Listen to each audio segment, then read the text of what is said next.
It was another great Rugby Championship game. Another close one. This tournament's been a pretty good one. Argentina versus South Africa in Argentina. And if you ask me, it could have gone either way. Exceptionally close.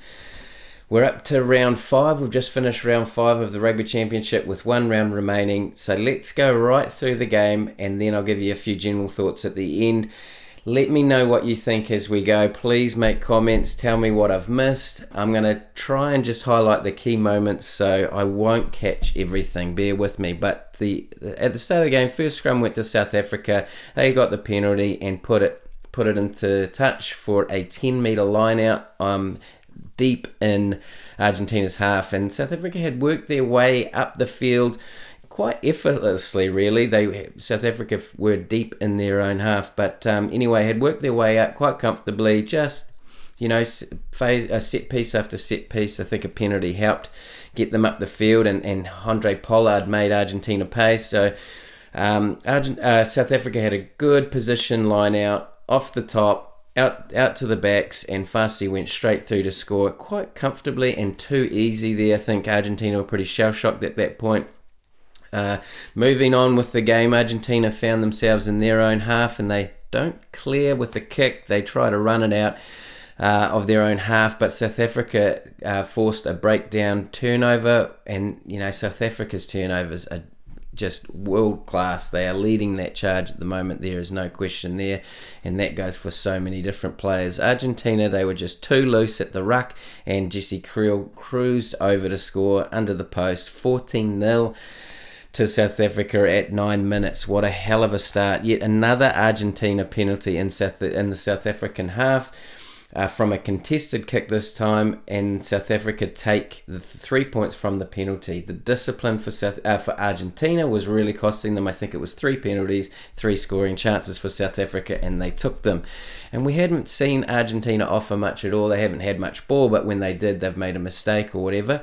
But yeah, and then there was a line-out ball in South Africa's half, but the backs from Argentina were getting driven back by South Africa, and you just thought, oh, well, this ain't going anywhere. But 2 well-worked short-side moves, and Argentina were able to unlock some space, and they scored a really good try. Argentina finally sort of entering the game, really. So it was just a lot of stuff happening in that first 15-20 minutes. So Argentina finally joined the game, and they start to play. They get a little bit more ball after that, and then South Africa force another turnover, a very impressive turnover, but we had to go back for a high tackle shot. It didn't look, this will be a contentious decision. It was a pivotal, probably the most pivotal moment of the game, and you'll understand why. But yeah, look, to me, I don't know. It sort of didn't quite look like a penalty to me. A high shot. There was little to no contact there. But anyway, Argentina missed that penalty kick, and the ball had fallen off the tee, so the kicker was a bit rushed there. But so he missed with that. The time ticking away. Argentina did get a line-out turnover, though, and they spread to one side of the field, 1-to-1 wing, and then they spread all the way back, and Pablo Matera scored a great try because there was an overlap, 14-17 at this point, so there was a yellow card. Argentina exploiting the extra man, and then get right back within the game. And a passage of play there for after that was a bit of a kicking duel. Argentina won the territory, a good backline move, a chip through to exploit the extra man. South Africa's fullback Fassi had sort of moved up into the line. Argentina put the kick in behind. South Africa had to chase back. So anyway, Argentina forced that penalty, through that because of, I think it was holding on. Penalty, line out, try. It was a really impressive try for Argentina, let's be honest. I thought South Africa had driven them all out because they were going out of play, but the offload to keep the ball in was just within millimetres. And the prop crashed over to score. So pretty impressive try in the end. I thought it was going to be shut down. So the score was 19-17. The conversion missed. Two Argentina tries while the yellow card, while the Argentina had the extra man. There was a penalty tackling off the ball. Wasn't really a penalty for me, but technically I think there was a kick through. South African player was chasing. Argentinian player dropped the ball backwards but got hit in the process. But the South African player chasing through had made the commitment. Didn't really look like a penalty to me, if I'm honest, but just such fine margins. But yeah, so anyway, so Argentina sort of get out of jail free there, and see 3 South African penalties, and that led to Argentina getting into a good field position. Argentina decide to take the tap rather than 3 points, and they do score from that a couple of phases later, 26-17. Then South Africa get an opportunity to take 3 points late in the first half from a penalty, and they decided not to, so they drilled into the corner. There was a penalty at the maul, quick tap, and Corbus Reinach, excuse my pronunciation, scored a tidy little try off a quick tap, and you don't see that much these days, but he managed to find some space and score right in the corner, and you just thought, just too easy. Argentina had switched off, and I don't know where the Argentinian winger was at that point, certainly caught out of position. 26-22, still Argentina have the lead, 4-3 at halftime. Let's have a quick look at a few halftime stats. South Africa had won 4 turnovers to none. Argentina had not won any turnovers. The territory was 40%, 60% in South Africa's favour. Possession was 50-50 at halftime. Post-contact meters, I just found this a fascinating stat because I had mentioned that in a previous review in a South Africa All Black game, but the post-contact meters, 163 meters to Argentina, only 89 to South Africa, and that was South African strength against the All Blacks. Penalties 6-5 to Argentina, Argentina conceding more penalties, but again it was close. Of course, there was 3 or 4 penalties against Argentina very early on, but it evened up by halftime. Missed tackles 7 to Argentina, 18 from South Africa. You just don't see that very often. So let's start on the second half. It was a pretty good start for South Africa. They found themselves in good field position with the ball after many phases. It was well worked and good defence by Argentina, but South Africa was more patient. They drew a penalty, kicked the goal, 26-25 to Andre Pala kicking that one. Argentina, they started the second half a little like they did the first half. Straight after that penalty on the kick-off, Argentina kicked straight out. But after that, though, there was a bit of good play by both teams. Pollard doing well to get out of trouble helping South Africa get out of trouble after a great clearing kick by Argentina. Wipers kick right into the back corner, near on 50-22, but South Africa managed to find their way out. South Africa then sort of made 3 or 4 changes, including Andre Pollard going off for Manie Libbok, which was pretty early in the piece, but maybe it was a little bit noticeable that Pollard sort of was laboured getting back into covering off that kick from Argentina that I just mentioned. That was about at the 45-minute mark, but Manie Libbok comes on and kicks a penalty pretty much as soon as he comes on, 26-28. South Africa take the lead finally again after leading earlier in the first half. Argentina, they changed a few players as well, but so pretty early changes from both teams. Argentina missed a penalty from halfway, penalty kick, so they missed that opportunity to take the lead back. The game tightened up a lot after that. Quite a bit of back and forth. A number of mistakes and penalties without anyone really trying to take advantage. I didn't make too many notes through that period. I must admit there would have been 10 to 15 minutes where it wasn't worth sort of noting anything down in terms of impact on the game until sort of Marcos Crema got injured for Argentina, so a reserve hooker came on as a loose forward. I'm pretty sure he's played there for the whole game, for the remainder of the game. South African scrum domination led to another penalty, and instead of taking 3 points there, Lebok kicks for touch, or the South Africa decided to kick for touch, but Lebok kicks too deep. Argentina get a scrum right back from where he kicked it from. That was a kickable penalty too in terms of 3 points. Both teams giving each other chances, really, like bit of backwards and forwards. There was, cross kick went out by Argentina. In an attacking play, Argentina, they got a turnover and they made a good breakthrough. After that, breakthrough Albinoz. And, I mean, he played really well. He stood out for me. And after a few phases, Argentina earned a penalty, so they kicked 3 points to take the lead, 29-28. South Africa missed an opportunity to score. Hot on attack, deep in Argentina's territory. And really playing quite well. The ball's moving quite a bit, but desperation by an Argentinian player to just strip the ball. South African player, drops it. It was classed as a knock on. So that was such a key moment. South Africa would have scored in that moment if it wasn't for that. So.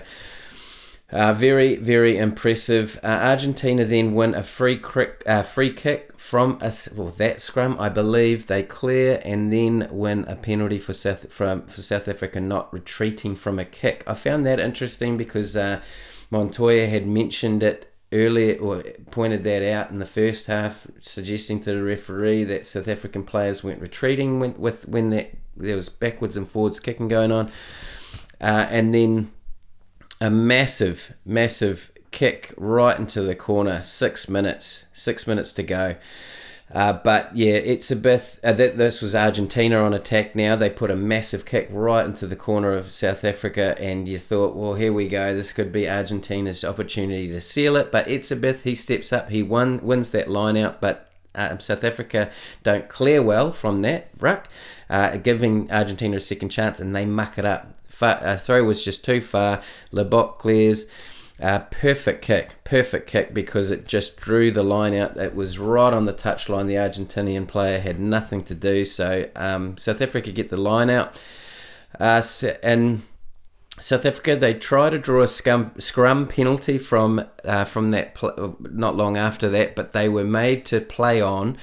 This was late in the game, not much time left. I've skipped a bit of play here, but this was the key. But yeah, South Africa, they tried to draw a scrum penalty, made to play on, and then drew a penalty from a ruck anyway, which he was even a better kicking position.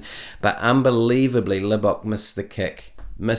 So we're down to 1 point, 1 minute remaining, and then Argentina, from that missed penalty, do a massive dropout and put South Africa deep into their own half.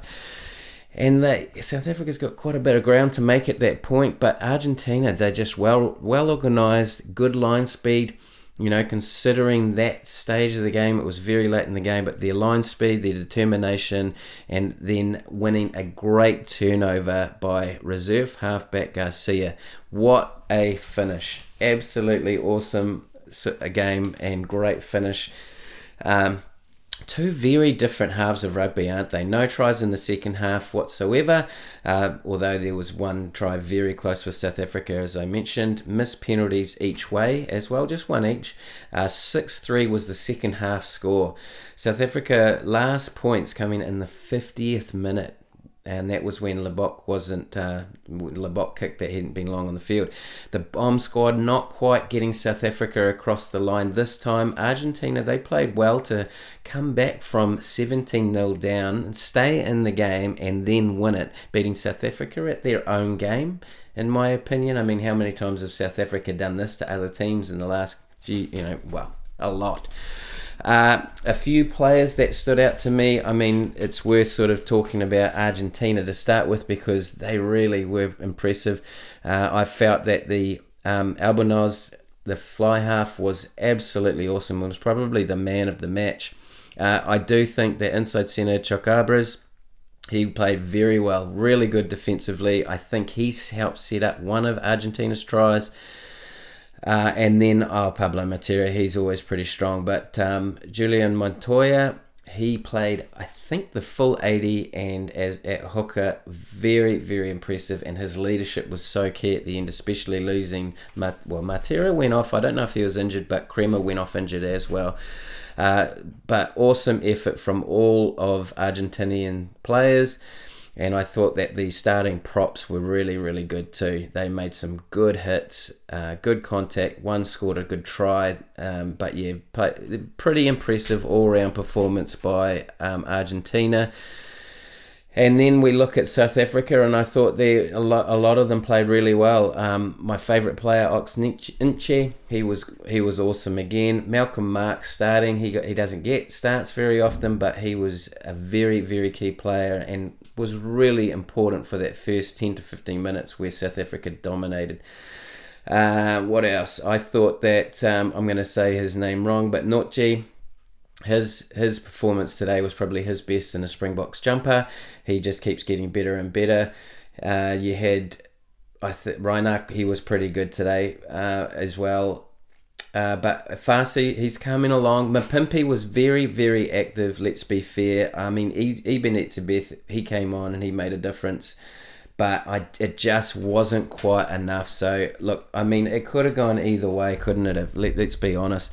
So, let's have a look at some stats by the end of the game. Carries, ball carries, South Africa, 127. Argentina, 70. 9 line breaks to South Africa and 6 to Argentina. Turnovers lost. Argentina lost, turned it over 18 times, South Africa 13. Turnovers 1, 6 to South Africa, 2 to Argentina, so that would have been 2 all in the second half. Territory 44% to 56% in South Africa's favour, possession 40 to 60 in South Africa's favour. And the possession in the last 10 minutes of the game, 8% to 92% in South Africa's favour. Post-contact metres, 230 metres to 236 to South Africa. And that was a vast turnaround for South Africa from half-time, wasn't it? I had 163 and 89. Vast, massive turnaround. 158 tackles to 73. Argentina making the majority of the tackles, of course. Missed tackles 22 to 26, so Argentina missing 22. Considering they made 158 tackles, their missed tackle ratio was very impressive, and that for me was the difference. But 26 missed tackles from South Africa out of 73 made tackles. All stats suggest a South Africa win here, but defence and the 2 tries while South Africa were a man down was the difference for me. It could have gone either way, but this time Argentina get the win. So what does it mean in terms of the bigger scheme of things? Argentina do have a chance to win the Rugby Championship. They've got a final game against South Africa in South Africa. So Argentina would need to get the bonus point for scoring 3 tries more than South Africa and then get a better points differential as well, because if South Africa win with a bonus point, they'll go to 5 points, so both teams will end up on 19. That's if South Africa lose by more than 7. So based on points differential, Argentina would need to do that anyway. So my maths says that Argentina would need to win by 38 points or more, if I've worked that out correctly. Let me know if I've missed something there. But yeah, generally speaking, hell of a game. Could have gone either way. South Africa pretty much had the dominance there, but Argentina showed incredible resolve to hang on. And Argentina have been the surprise package of the Rugby Championship this year, haven't they?